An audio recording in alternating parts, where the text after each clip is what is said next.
Try saying these 4 words out loud. What if it were easy? Notice what happens in your body when you say it. That little flinch, that little mental, no, but it's not easy.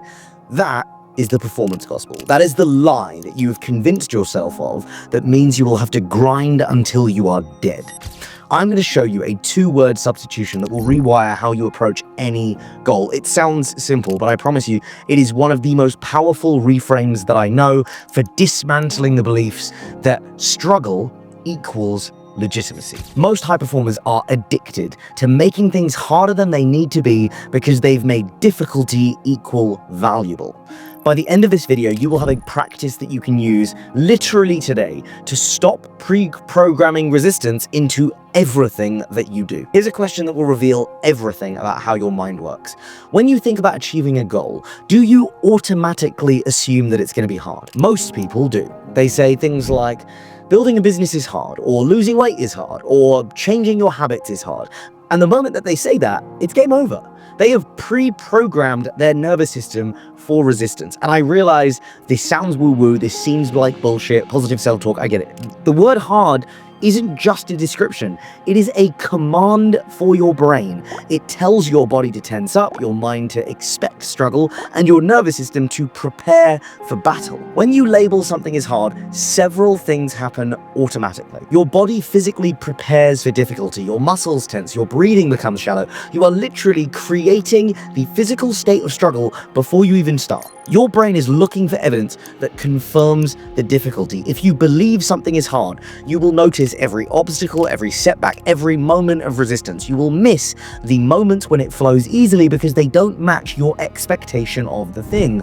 You imagine it's hard, therefore it becomes hard. Research from the University of Columbia proves this. Researchers had people reframe a negative situation. This is cognitive reappraisal, which is the most reliable tool that we have for any form of emotional regulation. One group named their feelings first and the other just reframed. The group that labeled their emotions first ended up feeling worse than the group who actually named their emotions. When you name an emotion, you anchor yourself to it. You make the emotion concrete, solid, real. You are strengthening the thing you are trying to fight. And all of this leads you to start to equate struggle with legitimacy. If it's not hard, it doesn't count. If you're not suffering, then you're not really working. This is the performance gospel in action, the belief that value comes through struggle. There is a reason successful people are addicted to making things difficult, and it serves several psychological functions, so it kind of makes sense.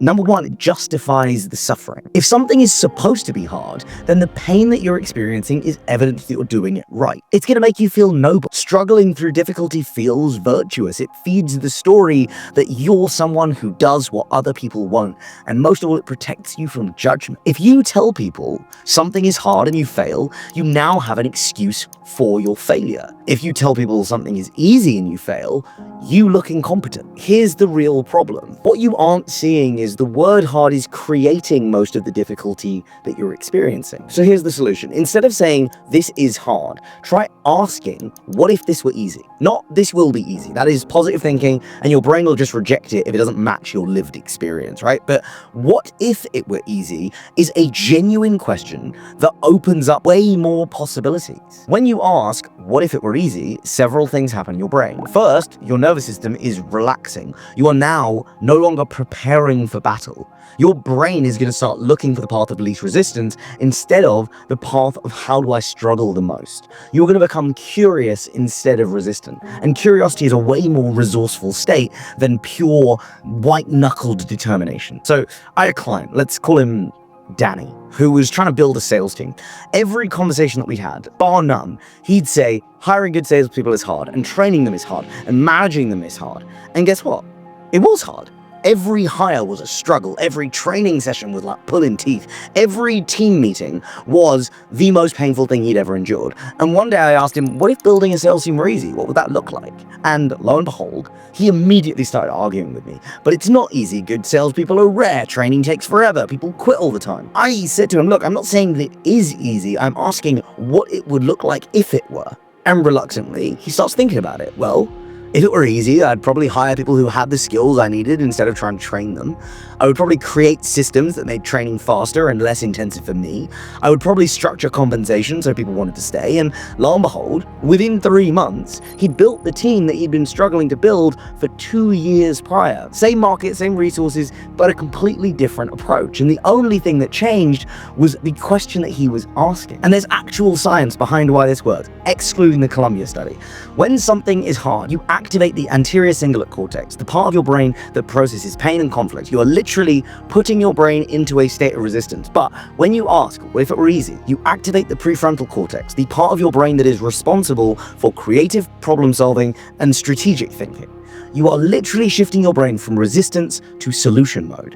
And this is not about positive thinking, it is about changing the question that your brain is trying to answer. Now, there are times where what if it was easy isn't the most appropriate question to ask. If you are dealing with genuine grief or trauma or situations that require you to process really difficult emotions, you don't want it to be easy. Some things you really do need to feel fully. If you're a surgeon and you are asking, well, what if it were easy? You probably don't want to ask that question. You probably want to ask, how do I be the most precise thing possible here?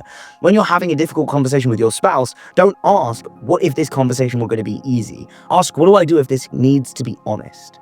The reframe works for goals and projects and challenges. It doesn't necessarily work for emotions and relationships and, situations that require presence rather than problem solving. Start paying attention to how often you use the word hard in your internal dialogue and in your external speech. This project is hard. Losing weight is hard. Building a business is hard. Changing habits is hard. Every time that you catch yourself, substitute the question. Sure, but what if it were easy? Don't try and convince yourself that it is easy. Just ask the question and see what your brain comes up with. At the start, it's going to be more difficult because you'll want to argue with yourself, but push through, right? You will be surprised how often the easy path is actually more effective than the hard path. We've just been conditioned to believe that if it's not difficult, it's not a legitimate method. What if it were easy is really about questioning the assumption that value comes through struggle. It is about dismantling what the performance gospel has us believe, that you have to earn everything through suffering. Sometimes the most powerful thing you can do is the thing that feels way too simple, way too obvious, and it's going to be way too easy to actually work. Sometimes the breakthrough is going to come not from trying harder, but from trying something completely different. And most importantly, sometimes the solution isn't more effort, it's just less resistance. What if it were easy is one of the 4 linguistic shifts that I cover in my video on the 5 comfortable lives. These are the mental patterns that feel like wisdom, but are actually keeping you stuck. If you want to see the other 3, watch that video next.